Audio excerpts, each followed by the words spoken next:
Hi friends, ബൈത്തുൽ ഗാർഡനിന്റെ പുതിയൊരു വീഡിയോയിലേക്ക് എല്ലാ പ്രിയപ്പെട്ട കൂട്ടുകാരെയും സ്വാഗതം ചെയ്യുന്നു. എല്ലാവർക്കും സുഖമാണെന്ന് വിശ്വസിക്കട്ടെ. അപ്പോൾ നമ്മൾ പല സൈസുള്ള ചെടികൾ വളർത്തും. ഇൻഡോർ പ്ലാന്റ്, അതുപോലെ തന്നെ ഔട്ട്ഡോർ പ്ലാന്റ്, അതുപോലെ തന്നെ നമ്മൾ വെള്ളത്തിൽ വളർത്തുന്ന ചെടികൾ വളർത്തും, ഇലച്ചെടികൾ വളർത്തും, പൂക്കളുടെ ചെടികൾ വളർത്തും, ഇപ്പോൾ എയറിൽ വളർത്തുന്ന ചെടികൾ പോലും ഉണ്ടല്ലേ. അപ്പോൾ ഇങ്ങനെയൊക്കെ നമ്മൾ ചെടികൾ വളർത്തുമ്പോഴും നമുക്ക് എന്തെങ്കിലുമൊക്കെ അബദ്ധങ്ങൾ പറ്റാറുണ്ട്. അപ്പോൾ എത്രത്തോളം പഠിച്ചിട്ട് ചെടിയെക്കുറിച്ച് നന്നായിട്ട് പഠിച്ച ആൾക്കാർക്കും പറ്റുന്ന ചില അബദ്ധങ്ങളൊക്കെ ഉണ്ടാവും അല്ലേ. അപ്പോൾ ഇലച്ചെടികൾ വളർത്തുമ്പോൾ, പ്രത്യേകിച്ച് നമ്മൾ ഇൻഡോർ പ്ലാന്റ്സ് ഒക്കെ വളർത്തുമ്പോൾ നമ്മൾ ശ്രദ്ധിക്കേണ്ട ചില കാര്യങ്ങളാണ് നിങ്ങളോട് ഞാൻ ഇന്ന് ഡിസ്കസ് ചെയ്യുന്നത്. അപ്പോൾ വീഡിയോ സ്കിപ്പ് ചെയ്യാതെ മുഴുവനായിട്ട് വാച്ച് ചെയ്യണം. എൻ്റെ ചാനൽ സബ്സ്ക്രൈബ് ചെയ്ത് കാണുന്ന ഏതെങ്കിലും കൂട്ടുകാരുണ്ടെങ്കിൽ ചാനലൊന്ന് സബ്സ്ക്രൈബ് ചെയ്ത് സപ്പോർട്ട് ചെയ്യാനും മറക്കരുത്. ഫേസ്ബുക്കിലാണ് നിങ്ങൾ വീഡിയോ കാണുന്നതെങ്കിൽ ഫേസ്ബുക്ക് പേജ് ഒന്ന് ഫോളോ ചെയ്യുക. അതുപോലെ തന്നെ ഇൻസ്റ്റ ഒന്ന് ഫോളോ ചെയ്തിട്ട് ഇൻസ്റ്റഗ്രാമിൽ ഞാൻ വീഡിയോ ഇടാറുണ്ട്. അപ്പോൾ ഫുൾ വീഡിയോ ഒക്കെ കാണണമെങ്കിൽ നിങ്ങൾ ഫേസ്ബുക്കിലോ അല്ലെങ്കിൽ യൂട്യൂബിലോ കാണണം കേട്ടോ. അപ്പോൾ നമുക്ക് ഇലച്ചെടികൾ, അതായത് ഇലച്ചെടികൾ നമ്മൾ വളർത്തുമ്പോൾ ആദ്യം ശ്രദ്ധിക്കേണ്ടത് നമ്മൾ ആ ചെടി എവിടെ വെക്കണം, ഇലച്ചെടി എവിടെ വെക്കണം എന്നുള്ളതാണ് നമ്മൾ ആദ്യം തീരുമാനിക്കേണ്ടത്. കാരണം ഓരോ ചെടിക്കും ഓരോ തരത്തിലുള്ള വെളിച്ചം, അതായത് സൺലൈറ്റാണ് ആവശ്യമുള്ളത്. അപ്പോൾ സൺലൈറ്റ് കുറഞ്ഞ വേണ്ടിയ ചെടികളെ നമ്മൾ സൺലൈറ്റ് കുറഞ്ഞ സ്ഥലത്ത് തന്നെ സെറ്റ് ചെയ്യുക. സൺലൈറ്റ് കൂടിയിട്ടുള്ള ഇലച്ചെടികൾ ഉണ്ടെങ്കിൽ അവരെ നമ്മൾ സൺലൈറ്റ് കൂടിയ സ്ഥലത്ത് സെറ്റ് ചെയ്യുക. ആദ്യം നമ്മൾ ചെയ്യേണ്ടത് അതാണ്. നമ്മൾ കലാത്തിയ പോലല്ലേ, അല്ലെങ്കിൽ അഗ്ലോണിമ പോലല്ലേ, അല്ലെങ്കിൽ ബിഗോണിയ പോലെയുള്ള ചെടികളെ കുറച്ച് നല്ല വെയിൽ കിട്ടുന്ന സ്ഥലത്ത് വെച്ചാൽ എന്താണ്, അതിൻ്റെ ഇലകളൊക്കെ നന്നായിട്ട് കരിഞ്ഞു പോകും. നമ്മൾ പറഞ്ഞിട്ട് കാര്യമില്ല, അപ്പോൾ അതൊക്കെ ഉണങ്ങിപ്പോകും. അപ്പോൾ നമ്മൾ പ്രത്യേകിച്ച് ഞാൻ എപ്പോഴും പറയാറുണ്ട്, കലാത്തിയ പ്ലാന്റ്സിന് ഒട്ടും വെയിൽ വേണ്ട കേട്ടോ. തീരെ വെയിൽ വേണ്ടാത്ത ചെടിയാണ് നമ്മുടെ കലാത്തിയ. പിന്നെയും കുറഞ്ഞ വെളിച്ചത്തെ നമുക്ക് വളർത്തിയെടുക്കാൻ പറ്റുന്ന പ്ലാന്റാണ് നമ്മുടെ അഗ്ലോണിമ. അതുപോലെ തന്നെ ബിഗോണിയം കുറഞ്ഞ വെളിച്ചമൊന്നും പ്രശ്നമില്ല. പക്ഷെ കലാത്തിയൊക്കെ നമ്മൾ ഒട്ടും വെയിൽ വേണം. അപ്പം നമ്മൾ ആദ്യം ചെയ്യേണ്ടത് ഫസ്റ്റ് നമ്മുടെ പ്ലാന്റ്സ് എവിടെ സെറ്റ് ചെയ്യുന്നതാണ് നോക്കേണ്ടത്. രണ്ടാമത്തെ വാട്ടറിങ് ആണ്. അപ്പോൾ ഇലച്ചെടികൾക്ക്, അതായത് നമ്മളിപ്പോൾ ഇൻഡോർ പ്ലാന്റ്സ് ആണ് കൂടുതലായിട്ട് ആളുകൾ ഇഷ്ടപ്പെടുന്നത്, വളർത്തുന്നത്. അപ്പോൾ നമ്മൾ ഇലച്ചെടികൾക്ക് ഓവർ വാട്ടറിങ് കൊടുക്കരുത് കേട്ടോ. ചില ചെടികൾക്ക് നമുക്കിപ്പോൾ കോട്ടൺ പ്ലാന്റ് ഇലച്ചെടിയാണ്, അപ്പോൾ അതിനൊക്കെ നമുക്ക് എന്ത് ചെയ്യാം, ഒരുപാട് വെള്ളം കൊടുക്കാം. പക്ഷേ നമ്മുടെ കലാത്തിയ, ബിഗോണിയ, അഗ്ലോണിമ പോലെയുള്ള ചെടികൾക്കൊന്നും നമ്മൾ ഓവറായിട്ട് വെള്ളം കൊടുക്കരുത്. നമ്മളെപ്പോഴും അതിൻ്റെ പോട്ട് ഡ്രൈ ആണെന്നോ അല്ലെങ്കിൽ മണ്ണ് ഡ്രൈ ആണോ നോക്കിയിട്ട് മാത്രം നമ്മൾ വെള്ളം കൊടുക്കട്ടോ. നമ്മുടെ ഓവർ വാട്ടറിങ് ആണ് നമ്മുടെ ചെടി നശിച്ചു പോകാൻ, ഓവർ സൺലൈറ്റ്, ഓവർ വാട്ടറിങ് ഒക്കെ ആണ് നമ്മുടെ ചെടി നശിച്ചു പോകാനുള്ള കാരണം. അപ്പോൾ രണ്ടാമത്തെ ഇലച്ചെടികൾ വളർത്തുമ്പോൾ നമ്മൾ ശ്രദ്ധിക്കേണ്ട പ്രധാനപ്പെട്ട കാര്യം വാട്ടറിങ് തന്നെയാണ് കേട്ടോ. മൂന്നാമത്തെ നമ്മൾ ചെടികൾ വളർത്തുമ്പോൾ, അതായത് നമ്മൾ ഇലച്ചെടികൾ വളർത്തുമ്പോൾ നമ്മൾ ശ്രദ്ധിക്കേണ്ട കാര്യങ്ങൾ, നമ്മളത് എങ്ങനെയാണ് അല്ലെങ്കിൽ ഏത് രീതിയിലാണ് നമ്മൾ ചെടി നട്ടു കൊടുക്കുന്നത്. കാരണം നമ്മൾ ഏത് പോട്ടി മിക്സിലാണ് നടുന്നതാണ് നമ്മൾ ശ്രദ്ധിക്കേണ്ടത്. പോട്ടി മിക്സ് കറക്റ്റ് ആയാൽ മാത്രമേ നമ്മുടെ ചെടികൾ എന്ത് ചെയ്യുക, നല്ല രീതിയിൽ വളരുള്ളൂ. ചില ചെടികൾക്ക്, അതായത് ചില ഇലച്ചെടികൾക്ക് നമുക്ക് എന്ത് പോട്ടി മിക്സിൽ നമുക്ക് നട്ടു കൊടുക്കാം. അതായത് എന്ത് പോട്ടി മിക്സ് എന്ന് വിചാരിച്ചാൽ നമുക്ക് മണ്ണ്, മണൽ, ചെരിച്ചോറ് മാത്രമായിട്ടോ അല്ലെങ്കിൽ വെറും മണ്ണും മണലും മാത്രം ഇട്ടിട്ട് നമുക്ക് ചില ചെടികളൊക്കെ വളർത്താം. പക്ഷെ ചില ചെടികൾ നമ്മൾ മണ്ണ് മാത്രം പോരാ, മണലാണ് കൂടുതൽ വേണ്ടിയത്, ചകിരിച്ചോറ് കൂടുതൽ വേണ്ടി വരും. അപ്പോൾ അവർക്ക് നല്ല ലൂസായിട്ടുള്ള അല്ലെങ്കിൽ നല്ല ലൂസായിട്ടുള്ള പോട്ടി മിക്സ് ആകാൻ നമുക്ക് പെർലൈറ്റ് ഉപയോഗിക്കേണ്ടി വരും, ഉമി ഉപയോഗിക്കേണ്ടി വരും. ഇങ്ങനെയൊക്കെയുള്ള ചെടികളുണ്ട്. അപ്പോൾ അങ്ങനെയുള്ള ചെടികളൊക്കെ നമ്മൾ എന്ത് ചെയ്യണോ, നമ്മൾ അങ്ങനെ തന്നെ വളർത്തണം കേട്ടോ. നമ്മൾ ആ ഒരു പോട്ടി മിക്സിൽ വളർത്താം. പിന്നെ ഇലച്ചെടികൾക്ക് ചില ചെടികൾക്ക് നമുക്ക് വെള്ളത്തിൽ വളർത്താൻ പറ്റും അല്ലേ. നമുക്ക് money plant, lucky bamboo plant ഒക്കെ നമുക്ക് വെള്ളത്തിൽ വളർത്താൻ പറ്റും. അങ്ങനെയുള്ള ചെടികളൊക്കെ നമ്മൾ എന്താ ചെയ്യേണ്ടത്, എൻ്റെ ലോറ പറ്റലത്തിന് പൂവ് വന്നാൽ കേട്ടോ. അപ്പോൾ അങ്ങനെയുള്ള ചെടികളെ നമ്മൾ എന്ത് ചെയ്യണോ, വെള്ളത്തിൽ വളർത്തുമ്പോൾ നമ്മൾ ആ വെള്ളം വളർത്തുന്ന ഏത് പോട്ടായാലും അത് നന്നായിട്ട് നല്ല ക്ലീൻ ആണോ നോക്കുക. നല്ല ക്ലിയർ ആയിട്ടുള്ള പോട്ടിൽ വളർത്താൻ നമ്മൾ ആഴ്ചയിൽ ഒരിക്കൽ വെള്ളം മാറ്റി കൊടുക്കണം കേട്ടോ. ആ രീതിയിലാണ് നമ്മൾ വെള്ളത്തിൽ വളർത്തേണ്ട ചെടികളെ വെക്കേണ്ടത്. വെള്ളത്തിൽ വളർത്തുന്ന ചില ചെടികൾ നമ്മൾ വെള്ളത്തിൽ വെച്ചിട്ട് നല്ല വെയിലത്ത് കൊണ്ടുവച്ചാൽ ചിലപ്പോൾ അത് വാടിപ്പോകും. അങ്ങനെ ഒരുപാട് അബദ്ധങ്ങൾ നമ്മുടെ കയ്യിൽ നിന്ന് വരും കേട്ടോ. അപ്പോൾ വെള്ളത്തിൽ വളർത്തുന്ന ചെടികളെ നമ്മൾ എപ്പോഴും ആഴ്ചയിൽ ഒരിക്കൽ വെള്ളം മാറ്റി കൊടുക്കുക. മാറ്റുന്ന സമയത്ത് ആ പോട്ടും കൂടി നന്നായിട്ട് ക്ലീൻ ആക്കുക. ആ രീതിയിൽ നമ്മൾ വളർത്തിയിട്ടുണ്ടെങ്കിൽ നമ്മൾ വെള്ളത്തിൽ വളർത്തുന്ന മണി പ്ലാന്റ് പോലുള്ള ചെടികളൊന്നും നമുക്ക് നശിച്ചു പോലെ കേട്ടോ. ഒരുപാട് ചെടികൾ നമുക്ക് വെള്ളത്തിൽ നിന്ന് വേര് പിടിപ്പിക്കാൻ പറ്റുമല്ലേ. നമുക്ക് CC പ്ലാന്റ്സ് വേര് പിടിപ്പിക്കാൻ പറ്റും. അതുപോലെ തന്നെ നമ്മുടെ കോളിയാസ് പ്ലാന്റ് വെള്ളത്തിൽ വെച്ച് വേര് പിടിപ്പിക്കാൻ പറ്റും. അതുപോലെ നമുക്ക് ലക്കി ബാമ്പു, മണി പ്ലാന്റ്, ഇങ്ങനെയുള്ള ഒരുപാട് എന്തിന് നമ്മുടെ കോട്ടൺ പ്ലാന്റ് വരെ നമുക്ക് വെള്ളത്തിൽ വെച്ച് വേര് പിടിപ്പിക്കാൻ പറ്റും. നമുക്ക് ബൊഗൈൻവില്ല പ്ലാന്റ്സ് ഒക്കെ കട്ട് ചെയ്താലൊക്കെ നമുക്ക് വെള്ളത്തിൽ വെച്ചിട്ട് വേര് പിടിപ്പിക്കാൻ പറ്റുന്നതാണ് കേട്ടോ.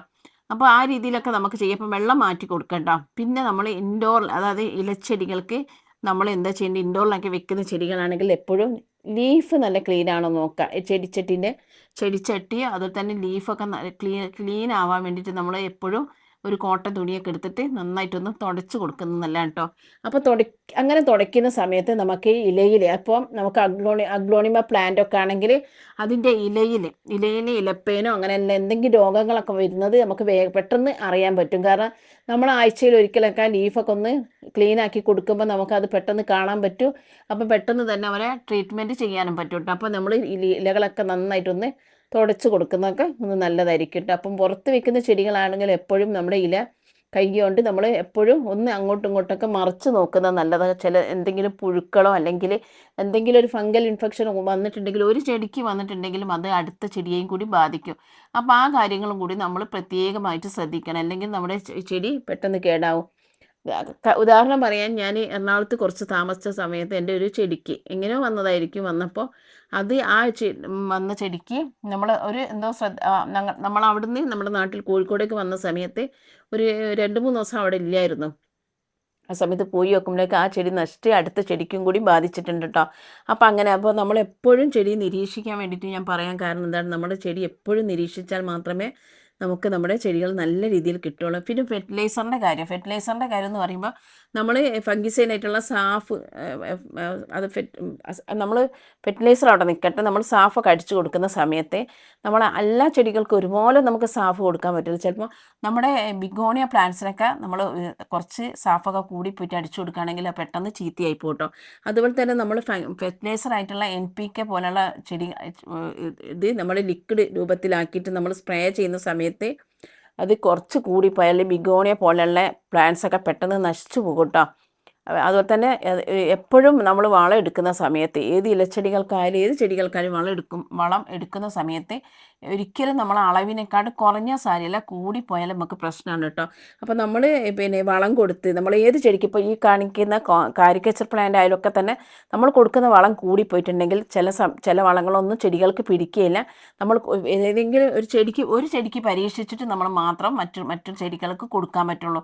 കാരണം നമുക്ക് അതേ പരീക്ഷിച്ചുമ്പോൾ ഏതെങ്കിലും പുതിയ വളം കൊടുക്കുന്നു കേട്ടോ. ഏതെങ്കിലും പുതിയ വളം കൊടുക്കുമ്പോൾ ഒരു ചെടിക്ക് നമ്മൾ കൊടുക്കുക, അത് പരീക്ഷിച്ചതിന് ശേഷം മറ്റൊരു ചെടികൾ കൊടുക്കുക. കാരണം നമ്മൾ കൊടുത്തിട്ട് മൊത്തത്തിൽ ചെടികൾ നശിച്ചു പോകാതിരിക്കുക. എപ്പോഴും വളം കൊടുക്കുമ്പോൾ ഞാൻ എപ്പോഴും പറയുമ്പോൾ തന്നെ നമ്മൾ എപ്പോഴും പറയുന്ന അളവിനേക്കാൾ കുറച്ച് കുറഞ്ഞാലും സാരമില്ല, ഒരിക്കലും കൂടി പോകാൻ പാടില്ല കേട്ടോ. അപ്പോൾ എല്ലാ ചെടികൾക്കും ഒരുപോലെ വളം കൊടുക്കാൻ പറ്റില്ല കേട്ടോ. വലിയ ചെടികൾക്ക് നമ്മൾ DAP ഒക്കെ കൊടുക്കുന്ന സമയത്ത്, അല്ലെങ്കിൽ നമ്മൾ ബാസാക്കോട്ട ഫെർട്ടിലൈസറൊക്കെ കൊടുക്കുമ്പോൾ വലിയ ചെടികൾക്ക് നമുക്ക് കുറച്ചധികം കൊടുക്കും പോലെ ചെറിയ കുഞ്ഞു ചെടികൾക്ക് അധികം കൊടുക്കരുത് കേട്ടോ. കുഞ്ഞു ചെടികൾക്ക് ചെറിയ പോട്ടിലാണെങ്കിൽ കുറഞ്ഞ അളവിലാണ് നമ്മൾ വളം കൊടുക്കേണ്ടത്. അപ്പോൾ ചാണകപ്പൊടിയൊക്കെ മഴക്കാലത്തൊക്കെ നമ്മൾ ചാണകപ്പൊടിയൊക്കെ ഇട്ട് കൊടുക്കുന്ന സമയത്ത് അത് വെള്ളത്തിൽ അലിഞ്ഞിട്ട് ചില ചെടികൾക്കൊക്കെ അത് ഇറിറ്റേഷൻ ആകും, അതായത് പിന്നെ അത് പറ്റാത്ത രീതിയിലാകും. അപ്പോൾ അങ്ങനെയുള്ള ചെടികളെയൊക്കെ നമ്മൾ എന്ത് ചെയ്യണം, നമ്മൾ അങ്ങനത്തെ വളങ്ങൾ കൊടുക്കാതിരിക്കുക. അങ്ങനെ ഒരുപാട് കാര്യങ്ങൾ നമ്മൾ വെള്ളം നോക്കണം, അതുപോലെ തന്നെ നമ്മൾ ഇതിൻ്റെ എന്താ പറയുക, വെളിച്ചം നോക്കണം, ഫെർട്ടിലൈസർ നോക്കണം, ഫംഗിസൈഡ് നോക്കണം. നമ്മൾ നന്നായിട്ട് ക്ലീനാക്കി ഏത് സമയം നമ്മൾ ചെടി അകവും പുറമൊക്കെ നോക്കി നടന്നാൽ നമ്മുടെ ചെടികളൊക്കെ നല്ല പെർഫെക്റ്റ് ആയിട്ട് നിൽക്കുള്ളൂ കേട്ടോ. പിന്നെ നമ്മുടെ ഇലച്ചെടികൾക്ക് പ്രത്യേകത നമുക്ക് എന്താണ്, ഇലച്ചെടികളൊക്കെ ഒന്നായിട്ട് വെച്ചാൽ, അതായത് അടുത്തടുത്ത് വെച്ചാലാണ് നമുക്ക് കാണാനും ഭംഗി, ചെടികൾക്കും നല്ല കേട്ടോ. ചെടികൾ നന്നായിട്ട് നല്ല രീതിയിലുള്ള ഒരു ഹ്യൂമിഡിറ്റി, അതായത് ഈർപ്പം കിട്ടും ഇവർക്ക്. നല്ലൊരു തണുപ്പോ അല്ല, ഒരു ചെടി നനയ്ക്കുമ്പോൾ തന്നെ മറ്റുള്ള ചെടികൾക്കും കൂടി നല്ലൊരു ഇത് കിട്ടും. അതുകൊണ്ട് കഴിയുന്നതും നമ്മൾ ഒന്നിച്ച് വെക്കുന്നതാണ് നല്ലത്. അപ്പോൾ ചില നമ്മളിപ്പോൾ ഈ കാണിക്കുന്ന ചെടികൾക്കൊന്നും ഓവറായിട്ട് വെള്ളം കൊടുക്കരുത് കേട്ടോ. ഇത് എർത്ത് സ്റ്റാർ എന്ന് പറഞ്ഞിട്ടുള്ള ചെടിയാണ്. ഇതിനൊന്നും നമ്മൾ ഓവറായിട്ട് വെള്ളം കൊടുക്കാൻ പാടില്ല, ഓവർ വെയിൽ വേണ്ട. അങ്ങനെയുള്ള ചെടികളൊക്കെ നമ്മൾ പല കാര്യങ്ങളോ, നമ്മൾ ഇലച്ചെടികൾക്ക് പ്രത്യേകം, നമ്മൾ പൂക്കളുള്ള ചെടികൾ നമുക്കറിയാം അവർ വെയിലത്താണ് വളരുന്നത്. വെള്ളം എത്ര കൊടുത്തിട്ടുണ്ടെങ്കിൽ, ഉദാഹരണത്തിന് നമ്മുടെ ബൊഗൻവില്ല പ്ലാന്റ്സ്, തെച്ചി ചെടിക്ക് നമ്മൾ കുറച്ച് വെള്ളം കൂടിപ്പോയാലും അവർക്ക് പ്രശ്നമില്ല. കാരണം അവരുടെ സ്റ്റെം നല്ല ഷാർപ്പാണ്, നല്ല കട്ടിയുള്ള സ്റ്റെമ്മാണ്. അതുകൊണ്ട് തന്നെ പെട്ടെന്നൊന്നും ചീഞ്ഞ് പോകത്തില്ല. അപ്പോൾ നമ്മുടെ ചീഞ്ഞ് പോകുന്ന ചെടികളൊക്കെ നമ്മൾ എന്ത് ചെയ്യണോ, നമ്മൾ വെള്ളം ഒഴിക്കുമ്പോൾ ഒക്കെ കാര്യമായിട്ട് നമ്മൾ ശ്രദ്ധിക്കുക, വളം കൊടുക്കുമ്പോൾ കാര്യമായിട്ട് ശ്രദ്ധിക്കുക. ഇങ്ങനെയുള്ള കാര്യങ്ങളൊക്കെ നമ്മൾ പ്രത്യേകം ശ്രദ്ധിച്ചാൽ മാത്രമേ നമുക്ക് നല്ല രീതിയിൽ നമുക്ക് ചെടികൾ നിലനിൽക്കുകയുള്ളൂ. അല്ലെങ്കിൽ നമുക്ക് എന്ത് ചെയ്യും, ഇപ്പോൾ ഈ കാണിക്കുന്ന ചെടി ഞാൻ കുറേ വെള്ളം അങ്ങോട്ട് ഒഴിച്ചു കൊടുത്തിട്ട് ഒരു ഭാഗത്ത് ഒരു വെയിലുള്ള സ്ഥലത്ത് വെക്കുകയാണെങ്കിൽ എന്ത് ചെയ്യും, ചെടി നശിച്ചു പോകും അല്ലേ. അപ്പോൾ അത് നമ്മൾ ഓരോ ചെടിക്കും അതിൻ്റേതായിട്ടുള്ള ഓരോ രീതിയുണ്ട് പരിചരണം. ആ രീതിയിൽ നമ്മൾ പരിചരിച്ചാൽ മാത്രമേ നമ്മുടെ ചെടികളൊക്കെ നല്ല രീതിയിൽ നിൽക്കുള്ളൂ. ഇപ്പോൾ സ്നേക്ക് പ്ലാന്റ് നമുക്ക് നല്ല ഇരുട്ടത്ത് വെച്ചാലും, അതായത് റൂമിൻ്റെ ഉള്ളിൽ ഒട്ടും വെളിച്ചമില്ലാത്ത സ്ഥലത്ത് വെച്ചാൽ പോലും ഒന്നും സംഭവിക്കാത്ത ചെടിയാണ്. പക്ഷേ നമ്മൾ മുറ്റത്തൊക്കെ വെച്ചിട്ട് വെള്ളം ചെടിച്ചട്ടിയിൽ കെട്ടി നിന്നാൽ നമ്മുടെ സ്നേക്ക് പ്ലാന്റ് ചീഞ്ഞു പോകുമല്ലേ. അപ്പോൾ അതാ പറയുന്നത്, അവർക്ക് ചില ചെടികൾക്ക് നമ്മൾ ഒരുപാട് പരിചരണം കൊടുക്കണ്ട. ഡിഫൻബാച്ചിയ പോലെയുള്ള പ്ലാന്റിനൊന്നും ഒരുപാട് പരിചരണം കൊടുക്കണ്ട. ഇവർക്ക് ചെറിയ തോതിൽ വെളിച്ചം കിട്ടുമ്പോഴാണ് ആ ഗ്രീൻ കളറൊക്കെ മാറിയിട്ട് ആ ഒരു വൈറ്റിലേക്ക് വരുന്നത്. പിന്നെ കോട്ടൺ പ്ലാന്റ് നമുക്കറിയാം നല്ല വെയിലത്ത് വെച്ചാലാണ് നല്ല കളർ